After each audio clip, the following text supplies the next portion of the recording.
So welcome back to part 2 of the 21 problems that keep real estate agents like you from reaching your highest potential, from succeeding in this business. So last week, we talked about the first 10. In today's video, I'm going to walk you through 11 through 21. So make sure you pay attention, take notes, and if you have questions, let's talk about them in the comment section after you watch this video. So number 11 on the list is avoiding confrontation.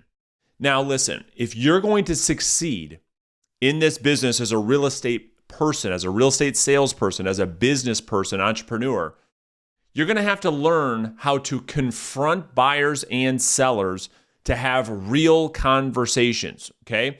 We're not talking about customer service. Could you imagine a world you go see a doctor and they're scared to tell you what's wrong with you? You would sue them so fast. However, when we look into the real estate business, real estate agents are so scared to tell their clients the truth, to confront the buyer and seller, to have conversations that have to be had in order to sell this home, in order to buy this home. And what happens is when they don't confront the buyer or the seller, that's the birth of problems down the road, because the agent didn't have the confidence, didn't have the courage to confront the buyer or the seller up front. Why? Because they were scared to lose the deal. They were scared to say, well, listen, if I tell this seller the truth around price, maybe they won't list their home with me. If I tell this buyer what we actually have to offer on the property, maybe they won't like hearing that and they might have to go with another agent. Listen, you're going to have to confront the buyer and the seller, and here's the best part. When you get good at confronting the buyer or the seller, you're not going to lose the client. They're actually going to respect you more.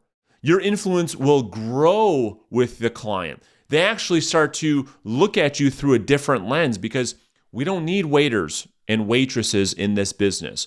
We need trusted advisors. We need agents that can tell buyers and sellers the truth. Number 12 on the list. They don't have mental toughness. This business, if you're going to win in a big way, which is what all you guys got in the business to do, I know this because I see all the comments below these videos, and I hear you guys saying all the time how you got into real estate, how you have these big, massive goals, why you left the corporate job that you say you hated. But when it comes to doing the actual work in this business, you go knock a door, someone doesn't like hearing from you, and you say, you know what, I'm never going to do that again. You go do one open house and you don't get the turnout that you want. I'm not going to do that again. You call one for sale by owner. You don't get the listing, and the person says, you know what, I'm never listing my home with an agent. And you say, well, FSBOs don't work. You don't have mental toughness to pay the price every single day to build a big business. The reality is this business is tough. The reality is you're going to have to have some mental toughness, some thick skin to grow a real business. What business out there do you not have to have mental toughness? That's right, zero. You are an entrepreneur, you are a business owner. As a real estate agent, you're going to have mental toughness. Number 13 on the list, I wrote, they don't have strong presentation skills. Now, when you sit in front of a buyer, you sit in front of a seller, you're going to have a presentation that demands confidence from the prospect in order for them to be convinced that you are the right agent for the job. If you cannot sit in front of a buyer or a seller, and it doesn't matter if it's your sphere of influence, a for sale by owner, an expired listing, attorney, CPA, financial planner, it doesn't matter about the who. It could be your sister. And if your sister gets the feeling, ooh, listen, Bob, I love you. I know you're my brother. I just don't get the feeling that you're the best agent to handle our largest asset of our life. They will hire another agent. You have to have a strong presentation that you deliver with confidence, with conviction, that allows the buyer or seller to believe that you know what you're doing, that they believe you've got a system and a process for helping them get through this very difficult real estate transaction. And I see too many agents not have a strong presentation. They're just going to go meet with the buyer and seller and wing it. Well, ladies and gentlemen, hope is not a strategy. Next on the list I wrote, number 14, they allow emotions to run their business. How many times have you heard an agent, or maybe you find yourself saying, I just don't feel like prospecting today? How many times have you said, man, I know I've got to get out there. I know I've got to meet with people, but I don't feel like it. Or how many times have you started to prospect and you had maybe a call that didn't go very well? You allowed emotions to say, man, I just don't want to make any more of these calls, and you're off to something else. You're allowing emotions to run your business in a business where there is no room for emotion. In a business, people don't care how you feel. I can promise you that your bank account doesn't recognize how you feel. The amount of effort you have to put forth in your business every single day has to be in a way that your emotions are set aside. And what you're going to find is the agents that win big in this business, they're going to pay the price. They're going to do the work regardless of how they feel. We have to stop allowing our actions to be dictated on how we feel. Listen, that's life. We have to do things in life all the time that we don't feel like doing. The problem in real estate, as you know, you're an independent contractor, so if you don't feel like it, no one's going to make you do it, and so therefore you don't do it. We've got to remove the emotions and do the work necessary regardless of how you feel. Next on the list, number 15. This is a big one. Creative avoidance. Oh my gosh, this is so big. So creative avoidance, what is it? Creative avoidance is when a real estate salesperson, when a real estate agent is constantly looking for excuses or looking for things to do that is not the real work they know they should be doing. This is called creative avoidance. Let me give you an example. How many times have you said, okay, I know today's the day. Today I'm going to pick up that phone. Today I'm going to call the new for sale by owners. I'm going to call the expired listings. I'm going to call around my new listing because I know if I do that, every time I list a home, other homes go up for sale. And right before you pick up the phone, you say, man, I've got this to-do list in front of me. I've got to get the website, updated. I've got to get back to Bob and Sue. The title person called me. I got to make sure I schedule that meeting. And the to-do list, or these things that you create in your mind, take precedent. They take priority over doing the actual work. That's what we call creative avoidance. And we see the low producers live in this industry, well, while they last, that is, before they get out of the industry, they live and they operate in this creative avoidance, trying to compel themselves, trying to convince themselves and everybody else about all these other things that they've got to get done before they start prospecting. Prospecting, ladies and gentlemen, is the priority. Everything else can be done later. Lead generation is the priority in your business. Without it, you are out of business. Stop putting things ahead of your actual work, which is lead generation, which is prospecting. The website, the button on the website, the feeling of your business card, all that stuff can come later, okay? Number 16, I wrote, they don't work their past clients and centers of influence for new business. I see this so much. New agents been in the business, doesn't matter. The low producers refuse to contact their past clients, refuse to contact their sphere of influence. Why? Because they don't know what to say. They don't want to sound salesy. They don't want to feel like they're taking from their database. Well, here's the reality. Is the vast majority, and quite frankly, 80% of the business we see today across the country, 80% comes from your sphere of influence. But if we're being honest, the sphere of influence business you're getting, was because you got lucky. It wasn't because you were playing offense. It wasn't because you had a system of communication. It was because you just happened to be in the right place in the right time. And Bob and Sue across the street, you had a beer with them, and they say, hey, we're looking to sell our house. Can you help us out?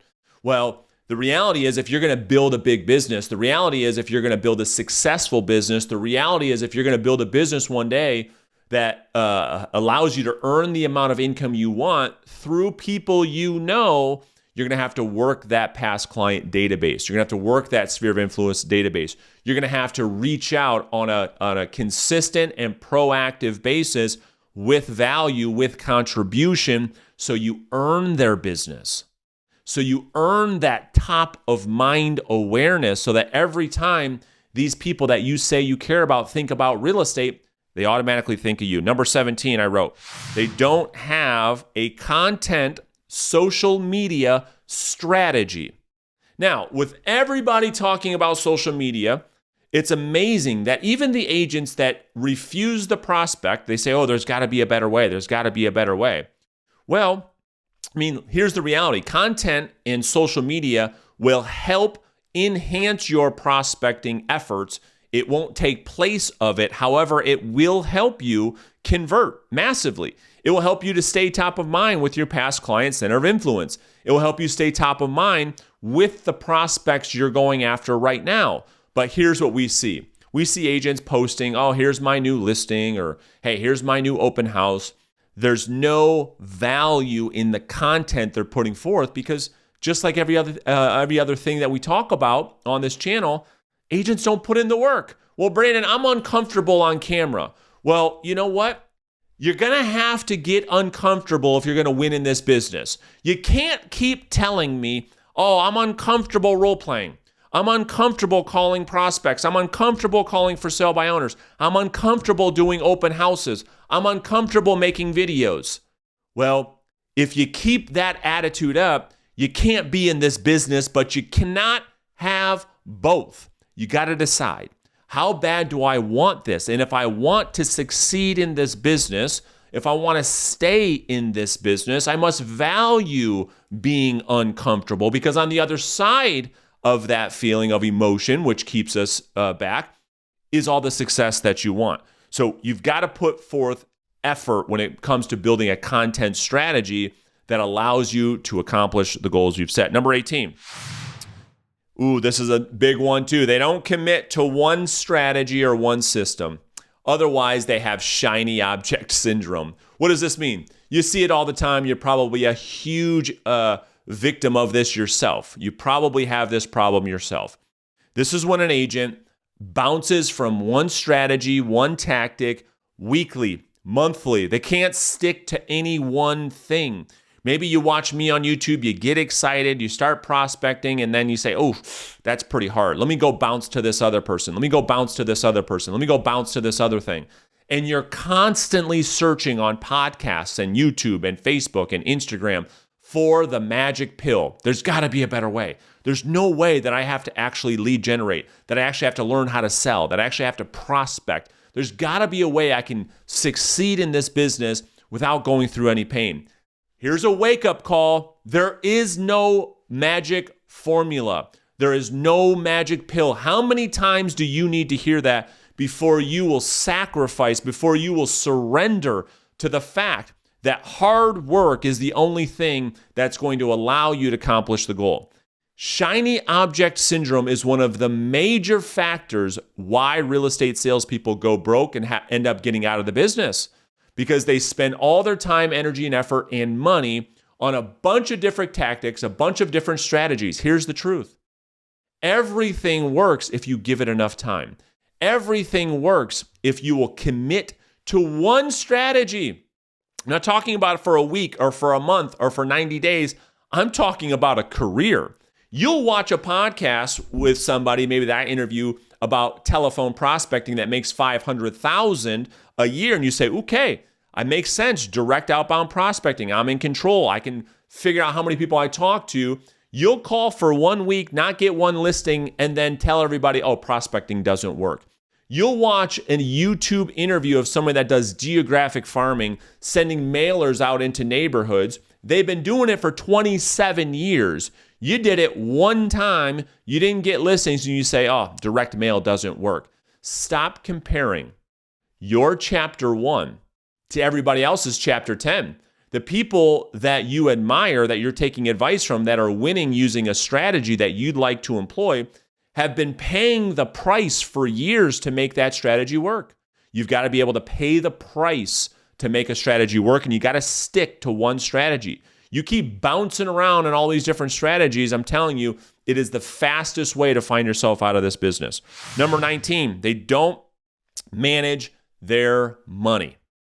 I mean, listen, we're probably all victim of this at some point in time, but you get a big commission check, you don't put away for taxes, you don't put money aside to invest back into yourself, back into your business, and you blow it all. Or you say, look, I got this huge check, I'm going to be comfortable, I'm going to stop doing the things that got me this big check in the first place. These are all a byproduct of not managing your money, not tracking your money, not being responsible for when that inflow of money comes into your business. Because, I mean, let's face it, most real estate people come from a non-business background. They come from a non-sales background. So as a business owner, they don't know how to manage their finances. They got a big check, they're excited, they allow emotion to run their business, and they go out there and then pretend like they're rich, and then they go broke because they stopped doing the thing that got them the money in the first place. We have to have a system for managing the money that comes in. We have to have a plan with our financial planner, with our CPA, to say, hey, when I get a $10,000 commission check, how do we ensure that this money is allocated in the right places so that when tax season comes around, you don't freak out, again, get emotional that you don't have money to pay your taxes. Number 20, they don't have accountability. This is huge. I know that you got in this business to be your own boss. I know you got in this business to tell everybody you can kind of do what you want and you run your time the way you want and you can have freedom and all flexibility and all these things. The truth is, if you're ever going to succeed in this industry, you have to raise the level of accountability. You have to seek out and embrace accountability. I know the reason most of you got in this business was because you were running away from accountability at the job. You were running away from the corporate life where you were held accountable to every single part of your business. Well, the reality is most of you are not responsible enough. The reality is most of you cannot be trusted to be a 1099 independent contractor. A lot of you, if you're being honest, and you carry around a stopwatch with you, or your family followed you around for a week, they'd be pretty disappointed as to what they saw at the end of the week, wouldn't they? Because you don't have a high level of accountability. Here's the other truth. High levels of accountability is the key to freedom, not the other way around. Think about that. The more discipline, the more accountability you have in this business, the more time you will have outside of work, the more money you will have to enjoy. So the higher the accountability, the higher the level of discipline, the more freedom you'll have, and the more income you'll have, the more in love you'll be with this business.